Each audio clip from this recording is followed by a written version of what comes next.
The organization we chose is Home Sweet Home Ministries in Bloomington, Illinois. Their mission is to instill hope, restore lives, and build the community. We did our best to contribute to that goal. Home Sweet Home was our final organization. We began with the school street food pantry, and it fell through, but we still managed to complete the project by the early submission date. The plan was to collect $100 each worth of donations and/or volunteer hours to Home Sweet Home. We originally chose the school street food pantry. They deal with a lack of awareness among the people who they are trying to serve, which are the college students in the Bloomington Normal area, as does Home Sweet Home. Our goals shifted slightly when changing organizations, but the overall goal of awareness and volunteering remained the same. Our first goal was for everyone to raise $100 each through a personal food drive or volunteer hours by April 5th, and we completed that as a team on April 10th. Our second goal was to be done with the project by April 12th for extra credit, which we met, and also to make an availability schedule through Google Calendar to ensure that everyone can equally contribute. And we met that as well.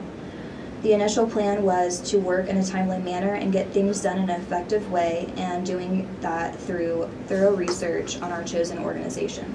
When we were implementing our initial plans, we ran into some conflict with the first organization we tried to work with.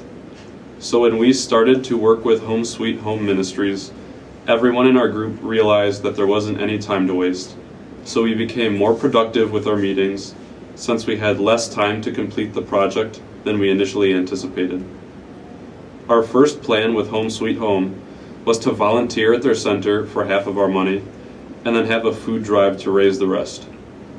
Our first idea for the food drive was to ask for some grocery stores' permission to set up a table outside of their building, but we quickly realized that it would be more efficient to go door to door around the area and simply ask people for donations at home. This went surprisingly well, so well in fact, that we were able to get enough donations to cover all of the money we had to raise, so we didn't end up volunteering at all. It was surprising how easy it was to raise money once we had figured out the best way to go about that, and it led to us successfully reaching our goals and then some. Results. Our group had a goal to achieve a total of $700 or a minimum of $100 per person. At the end of the project, we were able to achieve all of our goals with some slight issues on the way. Everyone contributed the best way they could, and we even got over our minimum goal per person, achieving the total of $1,558.18, which is double from our original goal.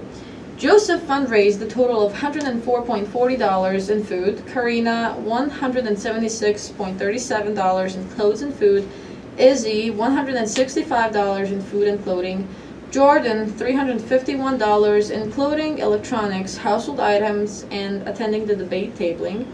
Lexi fundraised $400 in clothing, Stephen fundraised $103.41 in food, and finally Yelena $258 in food and clothing. Overall, our performance was better than expected, and the entire group worked very hard to achieve this goal in the appropriate time. Analysis. With the knowledge that our Group 26 had, we got to a great start, and we had an effective plan. It seemed like it would follow through. A lot of our group had already affiliated with programs that could help us get the things we needed to finish the project. However, we did run into some small problems. That pushed us further away from our planned goal. We used informational power towards picking and planning our goal, but we fell short on communicating with the organizations. Our decision making as a whole was miscommunicated, and it made it hard for us to connect with School Street Pantry. All in all, we stuck it out and implemented our brainstorming and our decision making with sticky notes, and decided all together on which route to take, and it turned out pretty good. We decided on Home Sweet Home Ministries, and it came out as a success because we raised more money by doing canned food drives and donated a variety of things. Through all our downfalls these past couple of months, we still came back to the drawing board and handled it in a professional way. We achieved the goal of pushing through and helping one another by keeping our spirits up, but also by handling business by using the term groupthink and finding ways to solve minor incidents. When some of us would start to think negative, another group member would pick us back up, encourage us, and work with one another. We fell short in some areas, but because it was a process we were kind of new to, we still achieved our goal. What I would recommend to a future organization is to make sure that you fully communicate with the organization that you choose, and I will also recommend to make goals that are reachable so that you can achieve them in a timely manner. On February 21st, we exercised nominal group techniques to help decide what activities and ideas each member would like to suggest to help raise money for our organization. NGT was taught during week 6 and was defined as a form of idea generating that is individually prepared and recorded so that the group can get together to rate and discuss every suggestion as a group. By doing this, it eliminates group members from being talked over and decreases feelings of shyness in idea formation. We initiated this tactic by gathering a stack of post-it notes so that everyone had a handful to write down their ideas. We then collected all of the notes and grouped them into similar ideas, unique ideas, media ideas, fundraising ideas, and volunteering ideas. After that, we rated each note into most likely and least likely. This worked well because a lot of us had similar ideas, and some ideas were easily dismissed once discussed. After learning about leadership types during week 11, we have concluded that throughout the semester we practice democratic leadership. Democratic leadership is when a leader seeks input from the team members to help with discussions and focuses not only on the task of the group, but also maintaining relationships. One thing my group did that was unique was not having a single leader who took full control of our meetings and tasks. Throughout our meeting, we always had different team members stepping up depending on our tasks discussed on a specific week.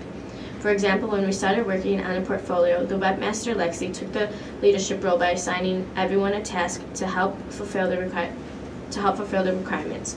She was a democratic leader because she took control over assigning tasks needed and everyone was willing to follow her direction. She was also very concerned and aware about the team's opinions, wants, and needs while deciding who should be in charge of certain tasks.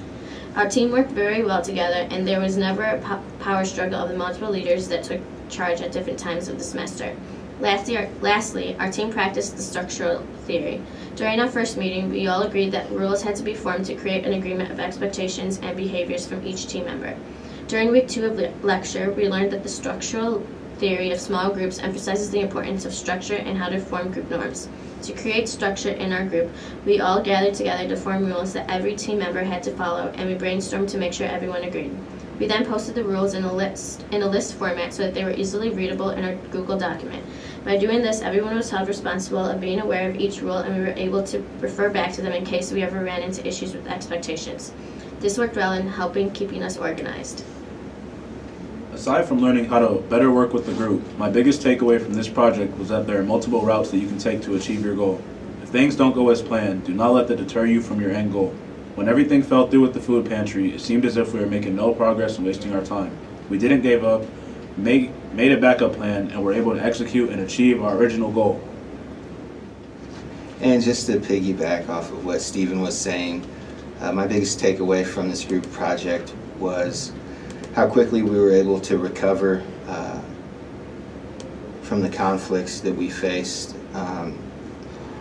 I think we were only able to recover so quickly because of strong communication skills exercised through email and group text, the minutes before and after lectures, and also during our group meetings. So with that being said, thanks for all your help along the way.